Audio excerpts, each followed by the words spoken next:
السلام علیکم دوستانو ښه راغلاست. دا شعر د پی ډي ایم والا ته ډالۍ وي چې کوهی مه کنه د بل سړي په لار کې چېرته ستا به د کوهي په غاړه لار شي.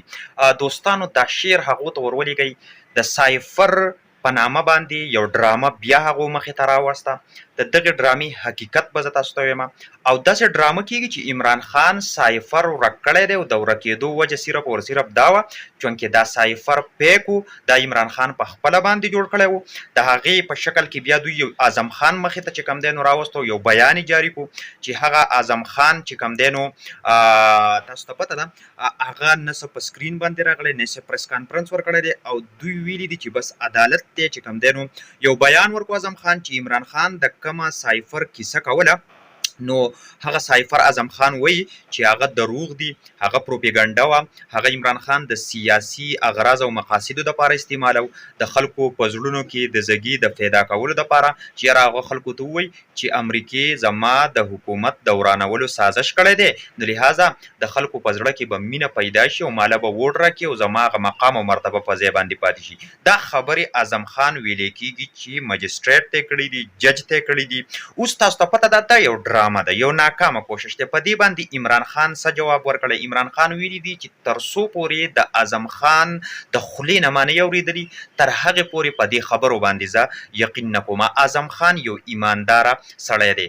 ها البته دا هم پاسیبل ده که چېرې اعظم خان باندې زور زبردستي وکړي او په کمره کې پې یو پروګرام ریکارډ کړي وروسته راشي نو دا هم کیدی شي، دا پاسیبل ده. دا زه تاسو ته مخکې ویمه.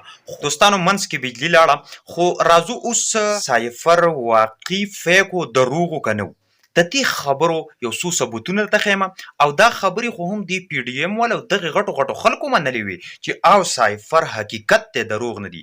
په دې کې د ټولو نه اوله راځو مونږ رانه ثناالله ته چې رانه ثناالله ویلي چې د سایفر چې کوم دی نو هغې کافي چې کوم دی نو باقاعده د وزارت خارجه کې پروت دی، بلکې سایفر یادو چې هغه د وزارت خارجه سره پروت دی. دا باقاعده ان ریکارډ دا خبره پرته ده چې دا چا کړې وه؟ دا رانه ثناالله کړې وه. حمید میر او د نجم سیټي غوندې غټو غټو خلکو دا خبره کړې وه چې د دې کافیانې هم زموږ سره راسره دي. نو آیا عمران خان واقعي دا پټ کو، دا یې غیب کو، دا یې ورک کو؟ د دې خو کافیانې شته دی. رانه ثناالله وایي چې د وزارت خارجه سره چې کوم دی نو پروت دی. د دې نه علاوه ډي جي آی اس پي آر په خپله باندې ویلي چې دا کم الفاظ په دې کې شوي دي نو په دې باندې به مونږ چې کوم دی نو احتجاج ریکارډ کوو. دا هغه په خپله باندې منلې وه چې دا خبرې چې کوم دی شهباز شریف په قومي اسمبلی کې په خپله د دې اعتراف کړی. همدغه خلکو کم خلک چې اوس د دې خلاف پروپیګنډه جوړوي چې عمران خان د چا خبره خلکو ته بېعزته کړي. عمران خان دغه خبره چې کوم ده چې هغه دا کړې وه چې زما خلاف سازش شوی امریکا کړی و، دا عمران خان نه وه کړې، دا خبره ورسره تاسو هم منلې وه. د دې ټولو خبر دا کومه خبره چې زه کوم د دې ثبوتونه ان ریکارډ پراته دي. نو تاسو ته پته ده پته نه لګي چې دوی ته دا منصوبې څوک ښایي، دا ناکامه ډرامې ورته څوک ښایي. لږ مخکې تحقیق کوئ. پکار دا وه چې اول دا خبرې تاسو نه وې منلې او وروسته م کولې نو بیا یې څه نه څه زیږې منو، خو دا خبرې تاسو منلې وې او تاسو اوس څنګه وایئ چې عمران خان په سایفر باندې ډرامه کوله او عمران خان چې کوم دی نو یو غلطه بیانیه ریکارډ کوله. دا خلک دومره قمقل نه دی. دا 2023 دی، په دې کې یو څیز ان ریکارډ پروت دي. دا ډیجیټل زمانه ده، دا هغه زمانه ده چې دې ترقي کړې ده. په دې کې هر سړی اپډیټ اوسي، هر سړی چې کوم دی نو ځان د چا خبره ثبوتونه له ځان سره محفوظ ساتي.